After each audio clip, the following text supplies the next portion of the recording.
In this video, I want to take a look at a type of second-order differential equation called an Euler equation. It looks like this: x squared y double prime plus alpha x times y prime plus beta y equals 0, where alpha and beta are constants. Okay. Now,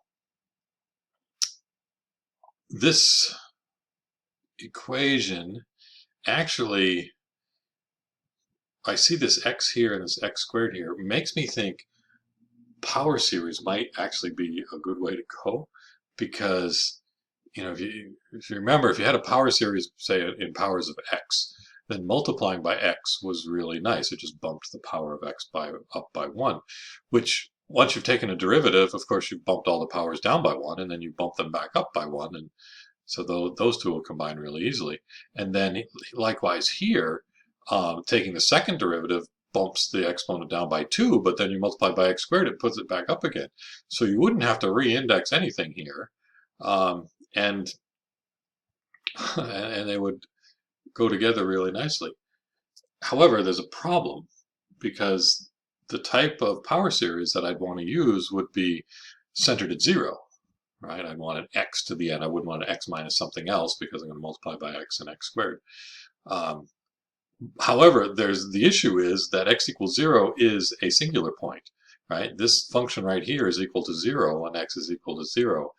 And so, yeah, it's not going to work, because we're not going to be able to get the guarantee of continuity at x equals 0. So why would we expect there to be a power series that would do it?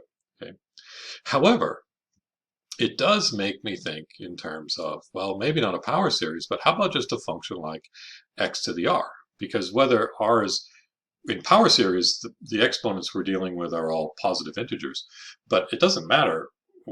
Any power function, x to a power, the derivative is r x to the r minus 1, right? That the power rule works no matter whether you have integer exponents or negative integer exponents or imaginary, let's not deal with imaginations, let's say rational or irrational. Any real number here could be used as an exponent, and the power rule applies.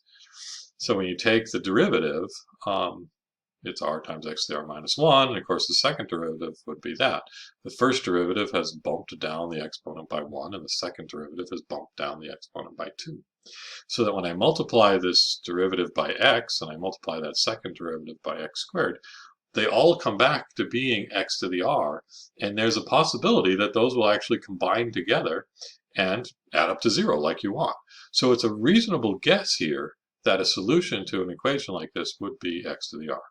And so we're going to see if there are any values of r for which that would work. So I take the derivatives, this should say the second derivative, shouldn't it? There we go, that looks better. Okay, so I'm plugging it in, and I've already multiplied some things together. So I've got beta y here, so beta times the function x to the r. Now x times y prime, x times this thing is just going to bump that back up to an r, so there I have r x to the r. So I've already multiplied the x back in.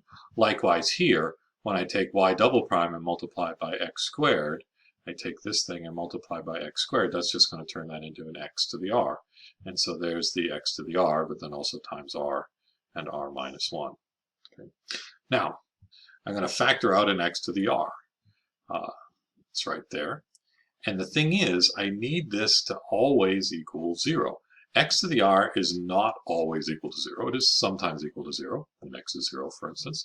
But the only way that this function could possibly be the constant function 0 is if this stuff in parentheses is the constant 0. So set it equal to 0 and see if there are any values of r that work. Distributing the r through these two, I'd have an r squared, and then I'd have a minus r, but that combines with the plus alpha r to be an alpha minus 1 times r, and then plus beta. So as when we had constant coefficients, we ended up with a quadratic equation that we needed to solve. We again have a quadratic equation we need to solve. It's not quite the same, right? With constant coefficients, it was really nice because you just took those coefficients and made them the coefficients of your quadratic Not quite the same. The difference here is the middle one gets dropped down by 1. This was an alpha. This is an alpha minus 1. Of course, that comes in because of that second derivative having an r minus 1. And when you distribute the r in there, you have the quadratic part and a linear part. And so the thing is, this is quadratic. I expect 2 solutions for r, and each of those solutions will give me a function, x to the r, which is a solution to this differential equation, and then all the linear combinations should give me all the solutions to that differential equation. So let's do a couple of examples and see how this actually plays out. So here's my first example. X squared y double prime minus 6xy prime plus 6y equals 0. And I'm assuming that that y equals x to the r. I write that down because actually I think one of the most common mistakes that I see in this type of problem is that students don't write this down, but they do this work, they figure out what r is, and then they say, oh, y equals e to the rt or e to the rx or whatever, because they've forgotten what method they're doing, right? That in constant coefficients, we were assuming that the answer looked like e to the rt or e to the rx. Here, we're doing a different assumption. And so write down what that assumption is, and so that you can remember how to plug it back in when you're done.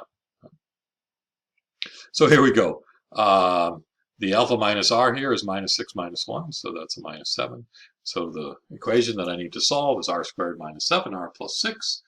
This factors into r minus 1 and r minus 6, and so r equals 1 or r equals 6, which gives me 2 solutions, y equals x to the 1, which would just be x, and y equals x to the 6th power.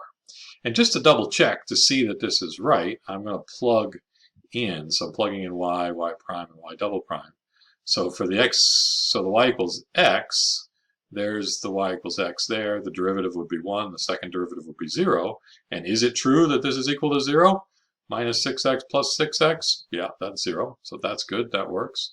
And then the other one, plugging in the x to the 6th here, the derivative would be 6x to the 5th, and the second derivative would be 30x to the 4th. And you can see here there's plus 30x to the 6's. There's another 6x to the 6's for a positive 36x to the 6's. And then right here there's a negative 36x to the 6th for a grand total of 0. Okay, so both of those are indeed solutions to this differential equation.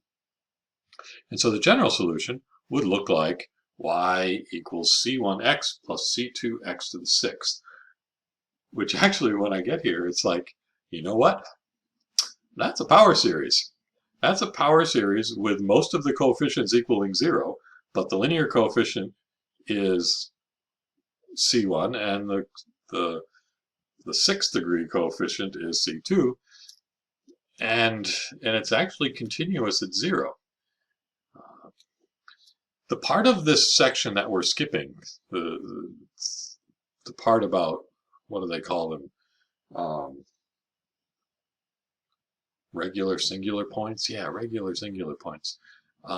Is that at these type of singular points, there might be an asymptote, there might not be an asymptote, that there could be a problem. And in this case, it really isn't a problem that this function is continuous at x equals 0, even though P and Q wouldn't be necessarily. But let's try another example and see that that's not always the case. So here's the only difference between this problem and the last one is I made that a plus 6 instead of was it a minus 6 before? Yeah, it was a minus 6 on this one, and now it's a plus 6. So I'm again assuming that that y equals r to, try again, y equals x to the r. The alpha minus 1 here, 6 minus 1 is 5. So I've got r squared plus 5r plus 6. I want that equal to 0. I can factor to the left-hand side into r plus 2 and r plus 3. And so this time r equals negative 2 and r equals negative 3, which gives me y1 equals x to the negative 2 and y2 equals x to the negative 3. Again, quickly double checking here. I'm going to plug the function x to the negative 2 its derivative would be negative 2x to the negative 3. The next derivative would be 6x to the negative 4. And so I've got 6, 12x to the negative 2's, and I've got negative 12x to the negative 2's for a total of 0. And likewise here, plugging in the x to the negative 3 power, the derivative would be negative 3x to the negative 4. The second derivative would be 12x to the negative 5, multiplied by x squared there, multiplied by 6x here. And I see this would be 12x to the negative 3's plus another 6, so that's 18x to the negative 3's. And then look at that, negative 18x to the negative 3's, and that does add up to 0. So the general solution here would be y equals c1x to the negative 2 plus c2x to the negative 3. This is definitely not a power series because those exponents are negative. Okay. It also has the issue of a vertical asymptote at x equals 0. Okay, so that singular point actually is showing up as a singular point. It's showing up as a vertical asymptote. Okay, so the fact that it's a regular singular point, whatever that means, and you don't need to know what that means. You can read it in the book if you want, but I'm not going to test you on it. The regular singular points are ones where sometimes nice things happen and sometimes weird things happen. And there are some other weird things that we need to look at because, well, each of the two examples that I've given so far, the quadratic equation has factored giving us two real solutions. But we know that that's not always the case with quadratic equations. Sometimes you only get one real solution, and sometimes you get complex conjugate solutions. So we need to see what to do in those cases, and we'll have to do that in the next video.